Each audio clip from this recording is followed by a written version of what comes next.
નમસ્કાર, સત્યપુંજમાં આપનું સ્વાગત છે. હું છું લવજી કશ્યા. શ્રાદ્ધ પક્ષમાં વિવિધ તિથિઓ અને તેના શ્રાદ્ધની વિગતો કથાકાર શ્રી વૈશાલી બાળા આપતા મહત્વ જણાવે છે.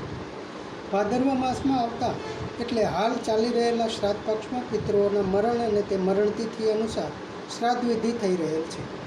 આ શ્રાદ્ધ પક્ષમાં વિશેષ શ્રાદ્ધ દિવસ તિથિ, નવમી, દ્વાદશી, ચૌદશી વગેરે અંગે કથાકાર શ્રી વૈશાલી બાળા આપતા તેનું મહત્વ જણાવે છે.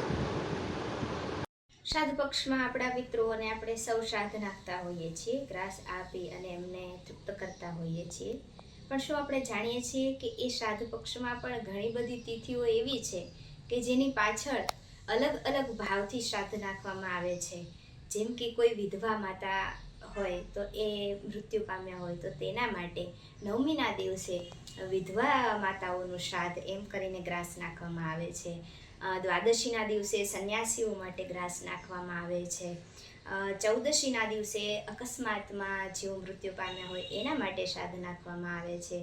ત્રયોદશીમાં બાળકોનું શ્રાદ્ધ અને અંતે એવું બની શકે ક્યારેક કે આપણા કોઈ એવા પિતૃઓ હોય કે જે ક્યારે મૃત્યુ પામ્યા, કઈ અવસ્થામાં પામ્યા, કઈ રીતે મૃત્યુ પામ્યા એની જાણ ન હોય તો જેટલા પિતૃઓ વિશે આપણે જાણતા ન હોઈએ છતાં તે મૃત્યુ પામ્યા એટલે તેને ગ્રાસ નાખવો તો જરૂરી હોય છે. એટલે એ સમયે એ ગ્રાસ નાખવા માટે સર્વ પિતૃ અમાસ એમ કહી અને અમાવાસ્યાના દિવસે કોઈ પણ છૂટી ગયેલા, ભૂલાઈ ગયેલા, અજાણતા મૃત્યુ પામેલા પિતૃઓને સર્વ પિતૃ અમાસ નિમિત્તે શ્રાદ્ધ નાખી અને તૃપ્ત કરવામાં આવે છે. સમાજ માટે, સત્ય માટે, સત્યપૂર્ણ સમાચાર પ્રસારણ આપના મોબાઈલ પર તરત જ લાઈક કરો, શેર કરો અને સબસ્ક્રાઇબ પણ કરો. અને હા, ઘંટડી વગાડવાનું ન ભૂલશો. આભાર. સમાજ માટે સત્ય સાથે સત્યપુંજ. અહેવાલ, સમાચાર તથા જાહેરાત પ્રસારિત કરવા સંપર્ક સાધો.